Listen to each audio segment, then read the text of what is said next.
My brother Nico stood on the sidewalk in front of what used to be our diner. A cold, biting wind whipped his expensive coat around his legs as he shoved a cashier's check into my chest. Here's the final 50,000, Angelo, the last payment for your half of this failing dump. A news camera flash went off, capturing the moment. He wanted this to be public. He wanted me humiliated on this Monday morning. 8 a.m. for the whole city to see. His lawyer, a man with teeth too white for his face, chuckled. He really thought he had a case. Nico joined in, a cruel, barking laugh that echoed in the cold air. He's 70. Old men get confused. They think sentiment is worth something on a balance sheet. The laughter was the real currency of this transaction, a payment of pure scorn. He made sure the reporters heard every word. They were lapping it up, scribbling in their notepads. The old man loses everything. Nico waved the signed settlement agreement in the air. The number $50,000 was circled in red, a pittance for my life's work. A few of my old regulars watched from across the street, their faces a mixture of pity and confusion. They saw the document, the check, my brother's triumphant sneer. They saw me, cornered and defeated, stripped of my legacy on the very pavement where my father had first taught me how to sweep up at the end of a long day. But I didn't feel defeated. I folded my old, worn hands one over the other and held my ground. I let a small, quiet smile touch my lips. I looked Nico directly in the eye, letting him soak in his victory. He expected me to weep, to curse him, to break. My silence was not the silence of surrender. It was the calm of a pot just before it boils over. He had no idea what was simmering just beneath the surface. He mistook my patience for weakness. He frowned, the victory souring slightly at my lack of a reaction. The reporters leaned in, sensing a shift. My smile widened just a fraction. I was about to speak, to pull the pin from the grenade I'd been holding for weeks. The crisp morning air held its breath, waiting for the final word, the final act of this sidewalk tragedy. I opened my mouth to finally tell him what he'd really lost. But months earlier, it all began on a Tuesday that smelled of betrayal and stale coffee. My life had settled into a quiet rhythm after my Sophia passed. I lived in a small apartment that always smelled faintly of coffee and bacon. It was a simple existence. Wake before dawn, walk to the diner, work the grill until close, and come home to an empty space that held 40 years of memories. The routine was my anchor. The diner was more than a business. It was the last living piece of my history, a connection to my father and my wife. It was everything. That Tuesday I saw it. A new sign, not ours, being unfurled over the classic Angelo and Nico's marquee. It was sleek, corporate, and soulless. The Urban Grill by Sterling Group. My heart stopped. Sterling Group? A massive restaurant conglomerate. I hadn't approved this. I hadn't even been consulted. I felt a cold dread creep up my spine. My key was still in my pocket, but I suddenly felt like a trespasser at my own front door. The Betrayal had a name and a logo. I found Nico in the office, not in his usual apron, but a tailored suit. He didn't look up from his laptop. "Angelo," he said, his voice stripped of any warmth. "Progress is a good thing." I demanded to know what was happening. "The place was dying," he said, finally meeting my eyes. "I had to make a move to save it, and you are holding me back with all your talk of tradition." He spoke of our diner like it was a sick animal he had to put down. He slid a thick binder across the desk. The books, look for yourself. Page after page of red ink. Falsified profit and loss statements, showing us hemorrhaging money, a supposed loss of over $12,500 every single month for the last year. It looked official, convincing. "We're bankrupt, and we didn't even know it," he said, his voice feigning a deep, somber regret. The numbers were lies, but they were printed in stark, unforgiving black and red, a weapon designed to break my spirit. My hands trembled as I stared at the columns of debt. Could I have been so blind? Doubt began to poison my memories. I thought of Sophia, how she'd balance the real books at our kitchen table every Sunday night, her brow furrowed in concentration. She would never have let this happen. Nico was using my grief, my trust, as a smokescreen for his greed. The betrayal wasn't just against me.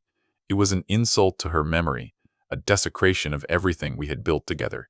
Numbly, I started clearing my personal items from the small desk I'd used for decades. Tucked in the back of a drawer, beneath old tax returns and supplier catalogs, was my father's recipe book. It was a heavy, leather-bound journal, its pages brittle and stained with 40 years of grease, flour, and chili powder. It held every secret of our kitchen, every dish that made our diner a landmark. It was our soul, bound in cracked leather. Nico saw me holding it. He scoffed, a dismissive, ugly sound. "You're actually taking that piece of junk? Dad's old scribbles? Throw it out, Angelo. We have all the recipes digitized on the cloud now. That thing is just a health code violation waiting to happen." He waved a hand as if swatting away a fly, dismissing our father's entire legacy as irrelevant garbage. He saw a dusty relic. He had no idea he was looking at his own damnation. I ignored him, running my thumb over the embossed, faded title, Papa's Kitchen. I could smell the history on it. Old paper, dried spices, a hint of the phantom frying onions that defined my life. I remembered my father's hand guiding mine, showing me the precise measure of cumin for the chili. "The secret isn't the ingredients, Angelo," he'd said. "It's the honesty." I clutched the book to my chest. It was the only honest thing left in the room. Nico slid the buyout papers across the desk, covering the fraudulent financials. "Here," he said, his voice like chipped ice. "Sterling Group is buying our debt and the property. They're giving us 100,000 out of pity. Your half is 50. Take it and retire. It's far more than your share of a bankrupt business is worth." The insult was staggering. He was offering me pennies for my life and calling in a favor. Seeing my hesitation, he twisted the knife. "Look, Angelo, Sophia would have wanted you to rest. She wouldn't want you worrying about all this red ink. Think of her. This is the smart hoof. Don't be stubborn." He weaponized my love for my late wife, using her memory to manipulate me into signing away our shared dream. The man I was looking at wasn't my brother. He was a stranger wearing his face, and his cruelty knew no bounds. A vivid memory flashed in my mind. Nico, barely a teenager, burning his arm on the griddle and trying not to cry. He and I, as kids, washing dishes for a father in that same kitchen, splashing soapy water on each other and dreaming of the day the diner would be ours. That boy was gone. In his place was this cold-eyed man in a suit. I picked up the pen. My hand was steady as I signed the documents. I felt nothing, just a profound, hollow coldness. Back in my apartment, the silence was a physical weight. I placed Dad's recipe book on the small kitchen table where Sophia and I used to share our morning coffee. It sat there, a monument to everything I had just lost. I tried to open it, to find some comfort in the familiar pages, but the memories were too sharp, too painful. Each faded ink stroke felt like an accusation. It wasn't a book anymore. It was a tombstone for my life's work. The next week was a blur of misery. The diner was officially closed for rebranding. I walked past one afternoon and saw a construction crew. They were tearing out the worn red vinyl booths, the same ones Sophia and I had picked out together at a wholesaler back in '82. They tossed the pieces into a dumpster like trash. Each crash of splintering wood felt like a blow to my own body, a violent erasure of my past. My phone rang. It was Maria, our head waitress for over 30 years. Her voice was trembling with anger. "Mr. Angelo, Nico just fired all of us. No severance, no mourning, just an email saying our services were no longer needed. He said we were old news, and the new brand needed a fresh look." The betrayal wasn't just mine. He was throwing away people who were like family, loyal employees who had given him their entire working lives. Maria's call lit a fire in the cold emptiness of my gut. This wasn't just about me anymore. I decided to fight back. For the first time in weeks, a flicker of hope ignited inside me. I spent the next 2 days calling law offices, looking for someone who would listen to an old man with no evidence. I finally found a young, hungry attorney, a Mr. Evans, who sounded sympathetic. He agreed to see me. It felt like a lifeline. I sat in Mr. Evans's sterile, modern office, a stark contrast to the warm, cluttered diner office I'd lost. He reviewed my copy of the buyout agreement. His brow furrowed. "I'm sorry, Angelo," he said, his tone professional but distant. "This is an ironclad contract. You acknowledge the financial state of the business and willingly signed over your shares. Legally, your brother's actions, while perhaps unethical, appear to be perfectly sound. The wall in front of me just got higher, but the books were fake," I insisted, my voice cracking. "I know the diner was making money." Mr. Evans gave me a pitying look. "Do you have any proof of that? An alternate set of letters? Recordings? Anything concrete?" I had nothing. Just a gut feeling forged over 45 years of smelling the grease and counting the day's receipts. "A feeling doesn't stand up in court," he said gently. My hope began to curdle into despair. That night, the ghost of my old life visited me. I was trying to eat a simple dinner, but the phantom smell of frying onions, our diner's signature aroma, filled my small kitchen. It was a smell that had once meant comfort, family, and honest work. It was the smell of my father teaching me his secrets. Now, it was just a sensory reminder of my failure, a ghost of a life that had been stolen from me by my own blood. In a moment of desperation, I mentioned my father's old recipe book to Mr. Evans during a follow-up call. "It's all I have left from him, from the diner." He perked up for a second. "Does it have any financial data in it? Notes in the margins? Anything?" I thought for a moment. "No, just the recipes, measurements, instructions." His interest vanished instantly. "Then, I'm sorry, Angelo, but it's just a sentimental object. It has no legal value." Another door slammed shut. The final blow came 3 days later. Mr. Evans called, his voice stiff and formal. "Mr. Angelo, I'm afraid I have to drop your case. A conflict of interest has arisen." I didn't have to ask. I knew what it meant. Nico, or more likely the Sterling Group's legal team, had gotten to him. They'd paid him off or threatened him.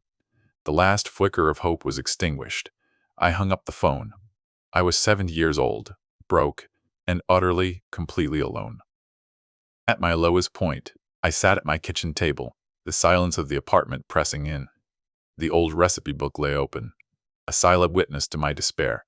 I wasn't looking for a solution anymore. I was saying goodbye. I turned a page, and a familiar scent of paprika and dried oregano rose from the brittle paper. It was the page for our famous chili, the recipe that had put our diner on the map. My father's handwriting, a strong, deliberate script, filled the page. The recipe was simple, but beneath the main ingredients was a small, almost hidden section titled "For the Ledgers." I'd never paid it any mind before. It listed our suppliers for key ingredients: the butcher for the specific grade of beef, the farm for the peppers, the importer for the secret spice blend. It was just a list, a piece of history. But next to each name, my father had written a tiny, coded notation: HNS 87C, FP 92A. It meant nothing to me. Frustration and grief washed over me. I was about to close the book, to finally give up, when a memory surfaced. Me, a young man, complaining to my father about paperwork. "Papa, why do you write these weird codes in your recipe book?" He had smiled, wiping his hands on his apron. "Angelo, the numbers in the front office can lie. The chili never lies. One day you'll understand." The words echoed in my head, suddenly charged with new meaning. The ticking clock was the grand reopening of the Urban Grill. It was scheduled for the end of the month, the day the deal with the Sterling Group would be finalized and the money would be irrevocably transferred. Newspaper ads were already running, boasting about an elevated take on a classic. They were selling my father's legacy, repackaged and marked up, and my time to act was running out. The date loomed over me like a guillotine. Driven by my father's cryptic words, I started making calls. I called H&S Meats, our butcher for 50 years. Henry Sr. had passed, but his son was running the shop. I asked him if he remembered my father's old account codes. "Sure," he said. "That was your dad's system. 87C means the 1987 corporate account. The C was for chili-grade beef. He kept a separate private ledger for it. Said it was for taxes." A private ledger. My heart began to pound. It was the same story with every supplier on the list. Each one confirmed my father had maintained a second, official set of purchase orders under those codes, separate from the day-to-day cash business. He was meticulous. He had created a perfect, untouchable paper trail of our core business, the chili. The chili that accounted for nearly 40% of our revenue. Nico, in his arrogance, had only faked the front-of-house books. He never thought to look in the kitchen. I realized Sophia must have known.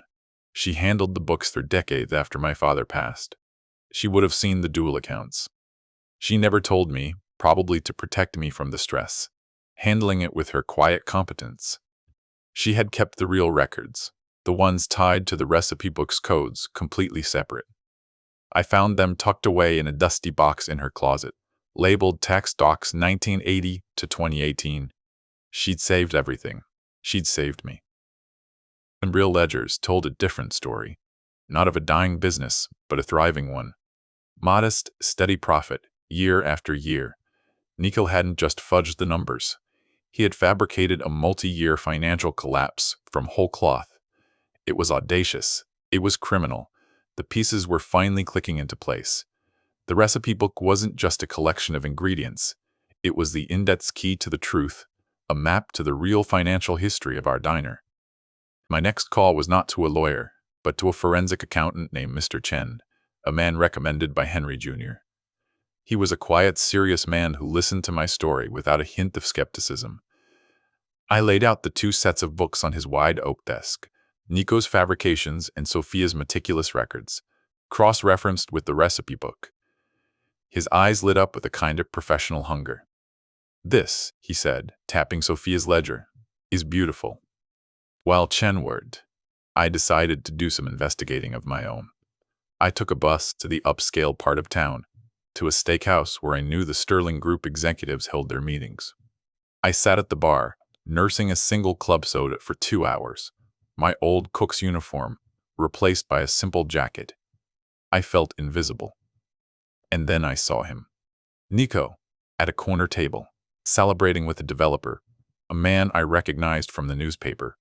They were toasting. I couldn't hear every word, but I was close enough to catch snippets. "Got the old man out for pennies on the dollar," Nico boasted, his face flushed with wine and arrogance. "A brilliant deal," the developer agreed, raising his glass. "He'll never know the zoning variance for the high-rise came through last week." A high-rise. They weren't just rebranding the diner.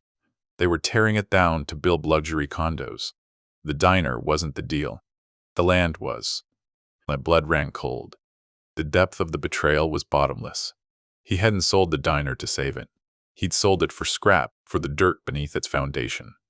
He was erasing our family's entire history for a bigger payday from a real estate developer. Every justification he'd given me, every lie about saving the business, was a calculated cruelty designed to get me out of the way so he could cash in on an $8 million land deal. This was never about a failing diner. I walked out of that steakhouse a different man. The grief was gone, burned away by a cold, pure rage. The next morning, Mr. Chen called. "Angelo, it's even clearer than we thought," he said, his voice crisp. "The buyout was structured as a private sale between partners. That requires full and honest financial disclosure. By presenting you with fraudulent books showing the diner was failing, your brother Nico committed securities fraud, a federal offense." My new lawyer, a sharp, no-nonsense woman named Miss Albright, whom Chen had recommended, laid out the strategy. "The fraud vitiates the entire contract. We can have the sale completely unwound. You won't just get your half back, Angelo. You'll get the whole thing." The words hung in the air, heavy and beautiful.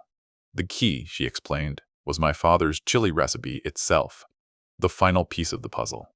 She pointed to a line in the recipe book, right on the title page, in my father's elegant script. "Copyright 1968, Antonio Rossi." My father had copyrighted his signature chili recipe.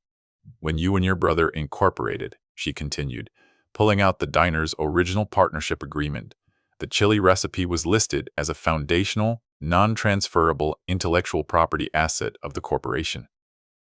It could not be sold without the express, unanimous consent of all original partners. I had never been a signatory on that sale to Sterling Group. Nico had sold them the diner, the name, the building. but he had never gotten my signature for the sale of the chili itself. He couldn't. He didn't even know it was a separately protected asset. He had dismissed the recipe book as junk, but it contained the one thing he legally couldn't sell without me. Sterling Group had bought a diner, famous for its chili, but they did not own the recipe. Ms. Albright smiled, a thin, dangerous smile. The Sterling Group is about to open a flagship restaurant based on a recipe they have no legal right to use. Their entire franchise model for the Urban Grill is based on intellectual property theft, on top of the fraudulent acquisition. We wouldn't just be going after Nico. We would be going after the Sterling Group for knowingly building a brand on a stolen, copyrighted recipe.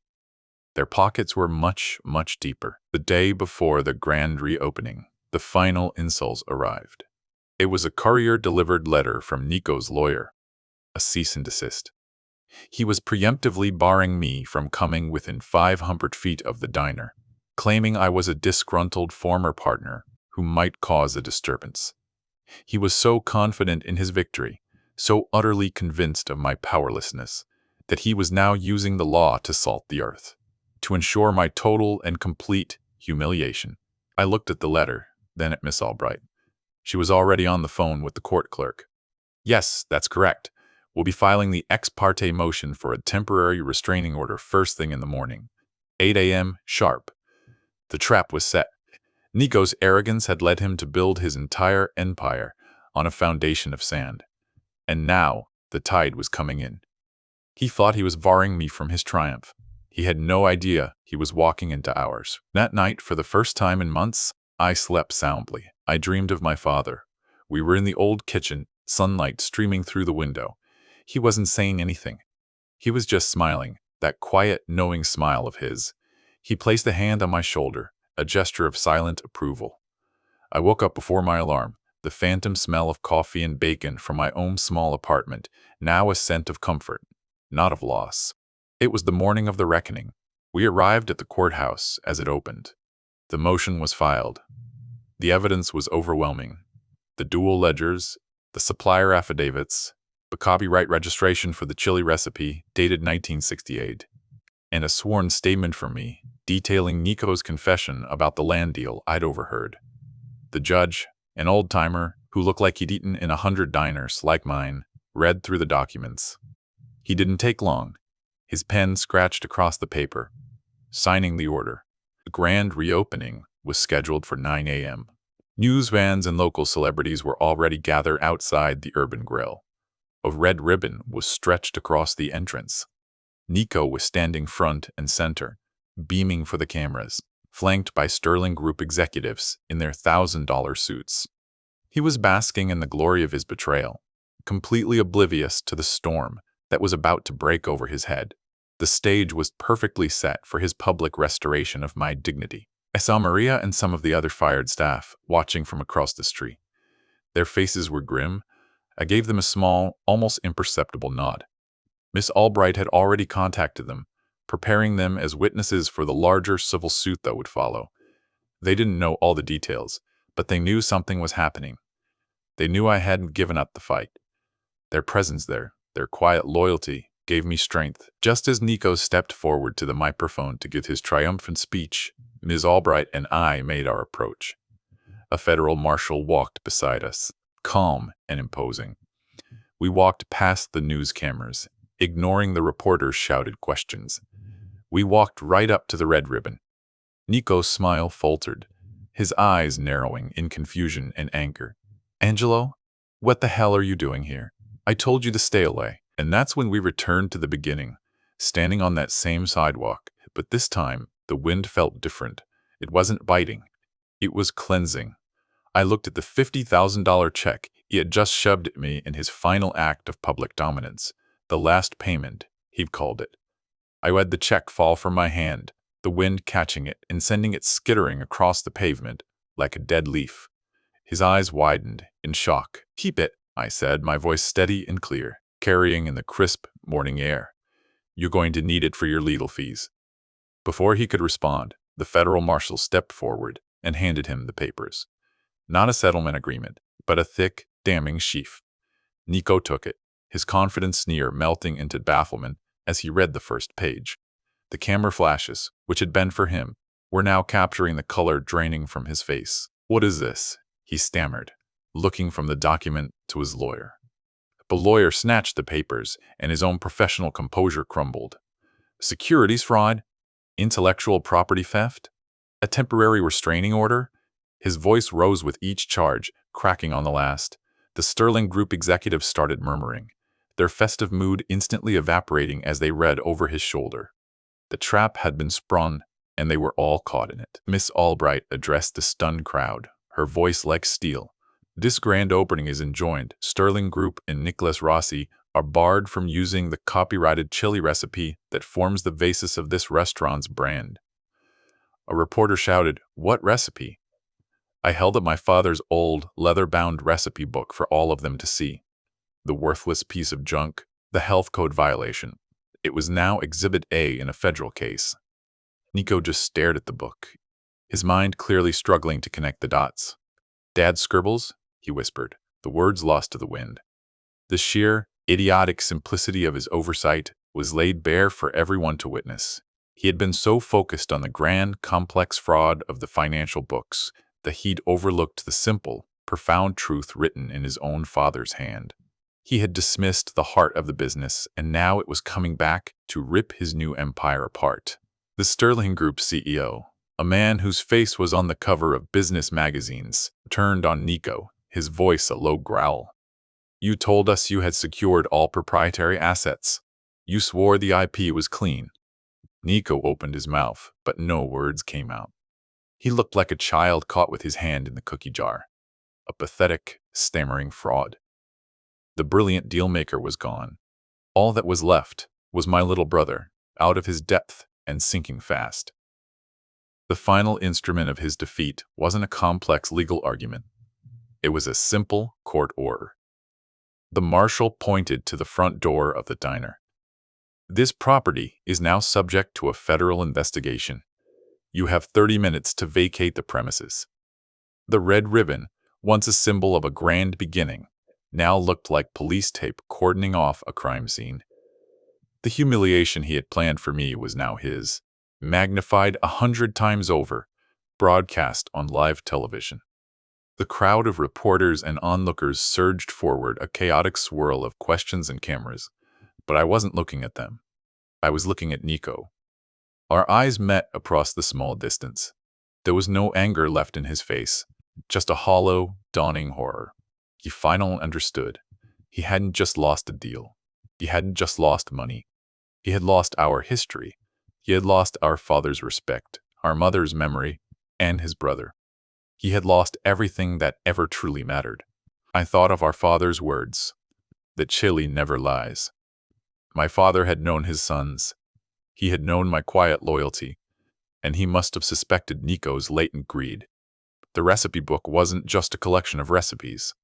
It was a fail-safe, a truth serum for the business, designed to protect it from the inside out.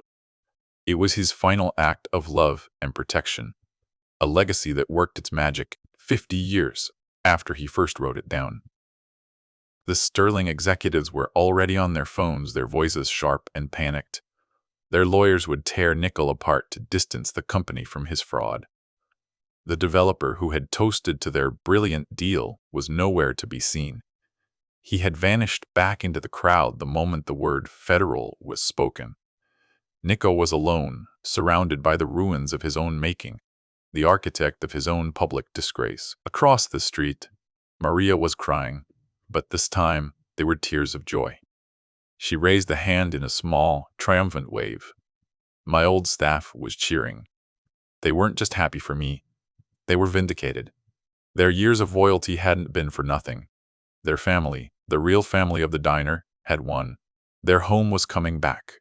Justice wasn't just for me. It was for all of us. My work on the sidewalk was done. The public humiliation had been answered with public restoration. Miss Albright put a hand on my arm. "There will be more to do, Angelo. Depositions, the civil suit. It will be a long road." I nodded. I knew it wasn't over. But the war had been won. The rest was just negotiating the terms of the surrender. The diner would be mine again, not half of it, all of it. I looked back one last time at my brother. He was sitting on the curb now, the court order limp in his hands. His tailored suit rumpled. He looked small, old, and utterly broken. He had tried to rob me of my dignity, but in the end, he had only managed to incinerate his own. There was no satisfaction in seeing him like this, only a profound and weary sadness for the brother I had lost so long ago. The phantom smell of frying onions returned, not as a ghost of loss, but as a promise. It was the smell of a new beginning, of a legacy reclaimed. I could already picture the old red booths being put back, hear the clatter of plates and the familiar banter of the regulars. The soul of the place had been wounded, but it hadn't been extinguished. It was waiting for me to bring it back to life. Miss Albright and I began to walk away from the chaos. I still held my father's recipe book. It felt different now, not heavy with the weight of memory, but light with the power of truth. It was more than a book. It was a shield, a sword, and a compass that had guided me back home when I was hopelessly lost. My father had left me the greatest inheritance of all, an honest recipe. A reporter rushed up to me, shoving a microphone in my face. "Mr. Rossi, how does it feel? What are you going to do now?" I paused for a moment, looking past him at the sign for the urban grill that would soon be torn down. I thought of my wife, Sophia, and how she would have quietly smiled, knowing the truth had finally come out. Her quiet faith in me had been the fuel for this entire fight. I looked into the camera, not with anger, but with a simple, hard-won clarity. "I'm going to go home," I said. "And tomorrow morning, I'm going to come back here and open my diner. The special will be chili." There was nothing more to say. The story was in that simple promise. The story was in the chili.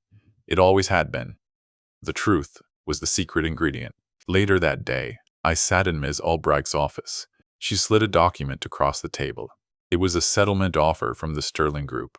They were desperate to avoid a federal trial that would expose their lack of due diligence. They would return the property deed to me, free and clear, cover all my legal fees, and pay a substantial sum for damages to the brand they had tried to steal. The offer was more than generous. It was total capitulation. They had one condition, that I sign a non-disclosure agreement regarding their involvement. As for Nico, they were leaving him to face the federal fraud charges on his own. Their partnership, like their grand reopening, was officially dead. My brother had made a deal with the devil, and now the devil was coming to collect. I thought about it for a moment. The money was life-changing, but it was the diner I wanted.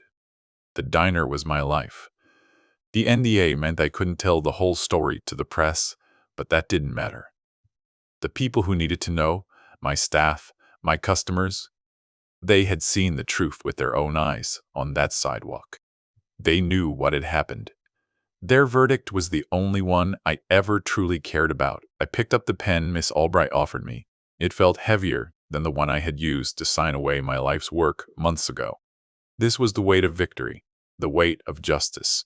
I looked at the signature line, then brought the pen down to the paper, the scratch of the nib, the only sound in the quiet room. I signed by name, Angelo Rossi, sole owner of my father's diner. Then I closed the folder and walked out the door, back toward home.